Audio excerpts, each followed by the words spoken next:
Friends, जब भी husband wife के बीच में कोई भी डिस्प्यूट होता है और बात तलाक तक आ जाती है तो मोस्टली केसेस में देखा गया है कि wife under section 125 of CrPC maintenance अपने हस्बैंड से क्लेम करती है। और ऐसे में हस्बैंड्स जो हैं वो ये ट्राई करते हैं कि उनको मेंटेनेंस ना देना पड़े, या फिर अगर देना पड़े तो कम से कम मेंटेनेंस देना पड़े। और वहीं वाइफ ये ट्राई करती है कि उसे ज़्यादा से ज़्यादा मेंटेनेंस कोर्ट से मिले। तो आज की इस वीडियो में हम मेंटेनेंस से रिलेटेड ही एक बहुत ही इंपॉर्टेंट पॉइंट के बारे में डिस्कस करेंगे जो कि आपके बहुत काम आ सकता है। तो फ्रेंड्स, जैसा कि हम सभी जानते हैं कि जो वाइफ है वो अंडर सेक्शन 125 ऑफ सीआरपीसी अपने पति से मेंटेनेंस क्लेम कर सकती है। लेकिन अगर पत्नी का मेंटेनेंस का केस डिसमिस हो जाता है तो क्या उसके बाद पत्नी कुछ टाइम के बाद दोबारा से फ्रेश मेंटेनेंस का केस फाइल कर सकती है? क्योंकि अगर ऐसा हुआ तो वाइफ जो है वो केस डिसमिस होने के बाद दोबारा से केस फाइल करेगी, फ्रेश केस फाइल करेगी।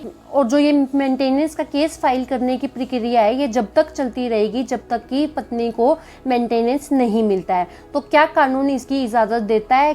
क्या कानून पत्नी को ये अधिकार देता है कि अगर उसका मेंटेनेंस का केस डिसमिस हो गया है तो उसके बाद वो फ्रेश दोबारा से नया मेंटेनेंस का केस फाइल कर सकती है? तो आज की इस वीडियो में हम इसी से रिलेटेड एक बहुत ही इंपॉर्टेंट केस लॉ के बारे में डिस्कस करेंगे। ऐसा बहुत बार होता है कि जो पत्नी है वो मेंटेनेंस का केस हार जाती है, उसका केस जो है वो डिसमिस हो जाता है।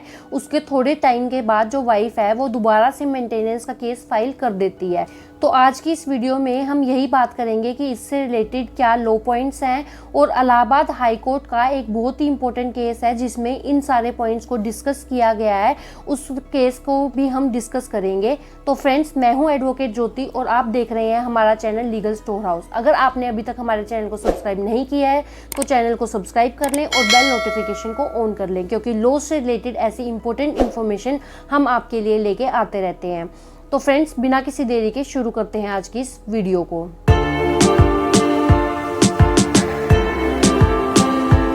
तो फ्रेंड्स, वैसे तो मेंटेनेंस के केस में पत्नी के पास राइट होता है कि अगर उसका जो केस है मेंटेनेंस का वो डिसमिस हो गया है तो वो अपर कोर्ट में और अगली कोर्ट में कोर्ट के इस ऑर्डर को चैलेंज कर सकती है।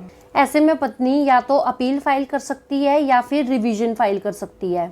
लेकिन पत्नी को अगर अपील में भी कोई रिलीफ नहीं मिलता है, रिवीजन में भी कोई रिलीफ नहीं मिलता है और उसका केस जो है वो डिसमिस हो जाता है, तो क्या वो दोबारा से फ्रेश एक नया मेंटेनेंस का केस फाइल कर सकती है? तो ऐसा ही एक similar case Allahabad high court के पास आया। तो अब हम इस केस के फैक्ट्स के बारे में जान लेते हैं।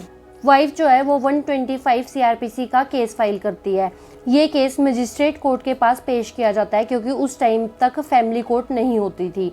तो जो मजिस्ट्रेट है वो ऑन मेरिट इस केस को, वाइफ के इस केस को डिसमिस कर देते हैं। और जो मजिस्ट्रेट है उनका ये कहना होता है कि जो वाइफ है वो मेंटेनेंस के लिए इंटाइटल्ड ही नहीं है।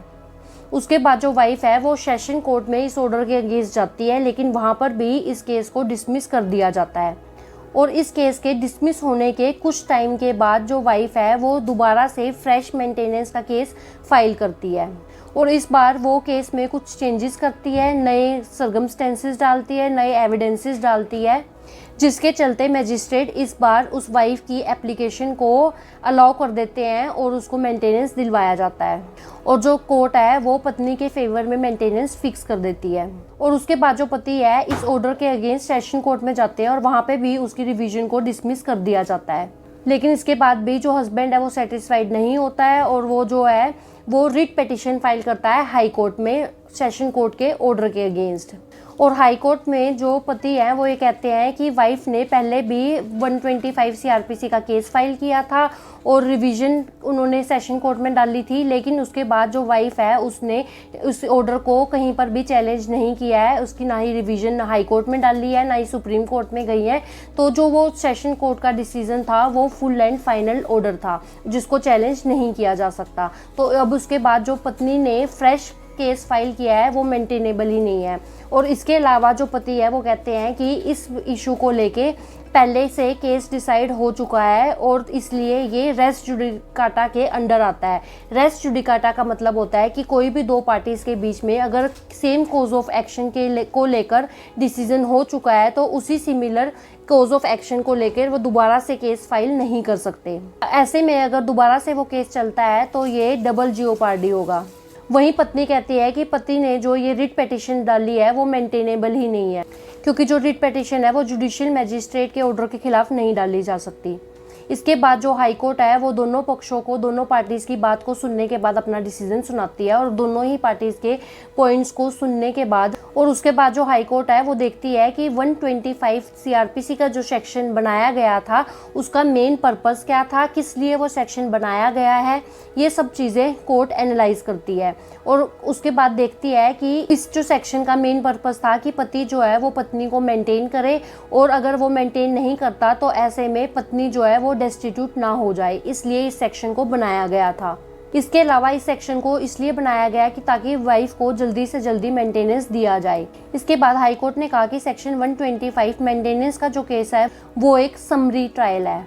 अगर वाइफ मेंटेनेंस का केस फाइल करती है वो डिसमिस भी हो जाता है, तो क्योंकि जो ये केस है मेंटेनेंस का वो समरी नेचर का होता है, इसकी जो सारी प्रोसीडिंग्स हैं वो समरी नेचर की होती हैं, और समरी नेचर की जो प्रोसीडिंग्स होती हैं वो रेस जुडिकाटा के प्रिंसिपल के अंडर नहीं आती हैं। और इसके अलावा इलाहाबाद हाई कोर्ट ने कहा कि जो फ्रेश केस वाइफ ने फाइल किया है वो चेंज ऑफ सर्कमस्टेंसेस, नए एविडेंसेस के बेसिस पे किया है, जैसे कि हस्बैंड ने इस दौरान दूसरी शादी कर ली है, तो बिल्कुल ही कम्प्लीटली चेंज ऑफ सर्कमस्टेंस और नए फैक्ट्स और नए प्रूफ्स के साथ उसने ये केस फाइल किया है। तो इलाहाबाद हाई कोर्ट ने भी यही कहा कि वाइफ जो है वो फ्रेश केस फाइल मेंटेनेंस का कर सकती है, क्योंकि जो मेंटेनेंस का केस है वो समरी नेचर का होता है। तो हाई कोर्ट ने कहा कि मजिस्ट्रेट कोर्ट ने जो अब वाइफ की मेंटेनेंस फिक्स की है, जो डिसीजन दिया है वो बिल्कुल सही डिसीजन है। और इलाहाबाद हाई कोर्ट ने हस्बैंड की जो रिट पिटीशन है उसको डिसमिस कर दिया, और पत्नी का जो मेंटेनेंस ऑर्डर है उसको अपहेल्ड किया। तो फ्रेंड्स, देखा आपने कि मेंटेनेंस का जो केस है अगर वो पत्नी हार भी जाती है, उसका केस डिसमिस भी हो जाता है, रिवीजन में डिसमिस हो जाता है या फिर अपील में भी डिसमिस हो जाता है, उसके बाद जो वाइफ है वो फ्रेश केस भी आपके ऊपर फाइल कर सकती है। अगर कुछ चेंज ऑफ सर्कमस्टेंसेस हैं, कुछ नए फैक्ट्स आ जाते हैं, आपकी इनकम बढ़ जाती है या फिर कोई भी ऐसी सिचुएशन होती है, तो जो वाइफ है वो डिसमिस होने के बाद भी फ्रेश से नया मेंटेनेंस का केस फाइल कर सकती है, क्योंकि ये जो है वो रेस जुडिकाटा के अंडर नहीं आता है। तो फ्रेंड्स, आई होप अब आपको क्लियर हो गया होगा कि वाइफ का केस अगर मेंटेनेंस का डिसमिस भी हो जाता है तो वो फ्रेश नया केस भी फाइल कर सकती है। तो फ्रेंड्स, आई होप ये वीडियो आपको अच्छी लगी होगी। तो अगर ये वीडियो आपको अच्छी लगी है तो वीडियो को लाइक करें, शेयर करें। अगर आपने चैनल को अभी तक सब्सक्राइब नहीं किया है तो हमारे चैनल को सब्सक्राइब कर लें। तो फ्रेंड्स, इस वीडियो में इतना ही। अपना कीमती समय हमें देने के लिए धन्यवाद।